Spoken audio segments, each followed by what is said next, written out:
როგორ გავლენას ახდენს ვენერა ადამიანზე, ვენერას ძალა. რაც უფრო ძლიერი არის ვენერა რუკაში, მით უფრო მეტად არის ადამიანი მიჯაჭვული სოციალურ კრიტერიუმებს, სოციუმის ესე ვთქვათ მიღებულ წესებს, შაბლონებს, შტამპებს, ანუ რაც მიღებულია საზოგადოებაში, იგივე მოსწონს. რაც მოდაში არის მაგალითად, აი ეს ლაბუბუს რაღაცები, მოსწონს ლაბუბუ შემოვა რაღაც სხვა მოსწონს, აი ეს ანუ საზოგადოება რასაც მიიღებს წესები და ნორმები როგორც არის, როგორც უნდა ჩაიცვა, რაც არის მოდა თუნდაც, რაც არის მიღებული საზოგადოებაში, მის საზოგადოებაში, სადაც ეს ადამიანი ცხოვრობს, რომელსაც ყავს ძლიერი ვენერა, მით უფრო მეტად ეს ადამიანი ზუსტად იღებს, გადმოიღებს და ცხოვრობს და მოსწონს ყველაფერი ისეთი, რაც მოსწონს საზოგადოებას.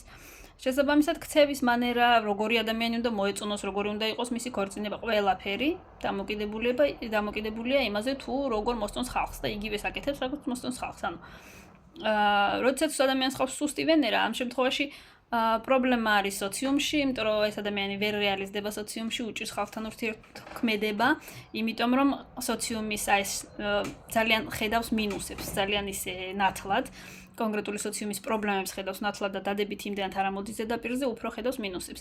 და შესაბამისად უჭირს ურთიერთქმედება საზოგადოებასთან, რადგან საზოგადოების ნორმები მისთვის არ არის მისაღები. ანუ ადამიანი ეწინააღმდეგება იმას, რომ მაგალითად სვამს ბევრ კითხვას. ჩავთვალოთ ესე მოკლედ, იმიტომ რომ როდესაც შემოდის ლაბუბუ, მაგალითად ისმის კითხვა, რატომ უნდა მომწონდეს, რა აქვს ისეთი, რომ მომეწონოს. ანუ ადამიანი უფრო მეტად ინდივიდუალურია. უფრო მეტად აქვს თავისი ესე ვთქვათ კრიტერიუმები და არ უნდა მიიღება იმ ყველაფრის, რასაც იღებს ხალხი. იგივენაირად არის სილამაზეს კრიტერიუმებზე, რომ ყველა დადის მანიკიურით და შენ რატომ არ დადიხარ, იგივე არის თუნდაც სასაუბრო თემაზე ის თუნდაც შეხედულებებზე, რომ როგორი უნდა იყოს ადამიანი, როგორი უნდა იყოს ქორწინება, აი ესეთ ადამიანს, ვისაც აქვს სუსტი ვენერა, აქვს სხვანაირი აზროვნება, ანუ სხვანაირად ხედავს საზოგადოების მიერ მიღებულ ეს ნორმებს და წესებს, ესე ვთქვათ, ეწინააღმდეგება მისი აზროვნება. იგივენაირად სილამაზესაც თუდად ხედავს, ანუ თუდად ხედავს რა, სტანდარტულ სილამაზეში, რაც მიღებულია სილამაზეც, ის ვერ ხედავს სილამაზეს. აი ეს პლუს ზომის სილამაზე, პოდიუმზე და მსგავსი რაღაცები, ანუ ვიღაცას მოსწონს.